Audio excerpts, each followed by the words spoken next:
উফ বাবারে বাবা, কি গরমে এক গ্লাস জল নিয়ে আসো তো, তাড়াতাড়ি গরম লাগতেছে প্রচন্ড পরিমাণে।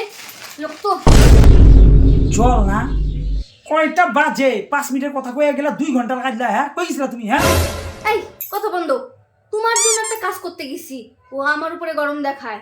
ও হ্যালো, তুমি আমার জন্য কি ভালো কাজ করতে গেছো? হ্যাঁ কি কাজ করতে গেছো? আমি সব বাড়ির কাজ টাজ বাইরের কাজ সব উঠে আনিছি, ভাবছি তাড়াতাড়ি একসাথে দুজন বাইরে হয়ে যাবো রেডি হইয়া। তুমি যে গেছো গেছো আসার নাম কথা, তুমি আমার জন্য কি কাজ করতে গেছো শুনি? আমি যে বললাম তোমার এই পাঞ্জাবি পরে যাইতে হবে না, তোমার জন্য একটা ভালো শার্ট আনতে গেছিলাম, ওই শার্টটাই তো নিয়ে আসছি আমি। ও ওই শার্টটা নিয়ে আসছো? হ্যাঁ। শার্ট কয়টা শার্ট আনছো?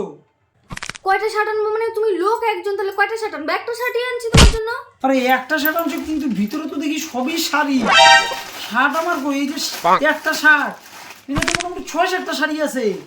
হ্যাঁ আছে। হ্যাঁ, শাড়ি কার এগুলা? ওখানে 6-7টা শাড়ি না, ওখানে 10টা শাড়ি আছে, গুনতেও পারে না কিছু না। 10টা শাড়ি কার জন্য আনছো তুমি? কার জন্য আবার? আমার জন্য আনছি। তুমি কি পাগল হয়ে গেছো? হ্যাঁ 10টা শাড়ি কিনে নিয়ে আসছো? হ্যাঁ বাড়িতে কি শাড়ি সব শেষ হয়ে গেছে নাকি সেজন্য তুমি 10টা শাড়ি আনতে গেছো? আরে বাবারে, আমি তো আমার জন্য 2টা শাড়ি আনতাম, পরে তোমার জন্য একটা শার্ট আনতাম। পরে দোকানদার কি বললো বলো তো? কি বললো কি, বৌদি 10টা শাড়ি নিয়ে যান, একটা শার্ট ফ্রি হয়ে যাবে। তারপরে আমি ভাবলাম ঠিকই তো, শার্টের পয়সা কেন খরচা করবো, শাড়ি নিয়ে এসে পড়ছি 10টা। এদিকে আমার শার্টটাও ফ্রি হয়ে গেল। কেমন বুদ্ধি, আমি জিতে আসছি না? হ্যাঁ জিতে আসছো, টাকাগুলো ধ্বংস করে আসছো। নাটক মারো, 2টা শাড়ি আনতে গিয়ে 10টা শাড়ি কি অনেক? হ্যাঁ 10টা শাড়ির দাম কত দিয়েছেন? মানে এই বউটা নিয়ে পাগল হয়ে গেছে। ঠিক থেকে কোনো 10টা শাড়ি আনতে গেছো, একটা শার্ট ফ্রি চক করে কম টাকা লাগলো। হ্যাঁ এ মাথা আমার খারাপ করে দাও, তুমি যাবো না।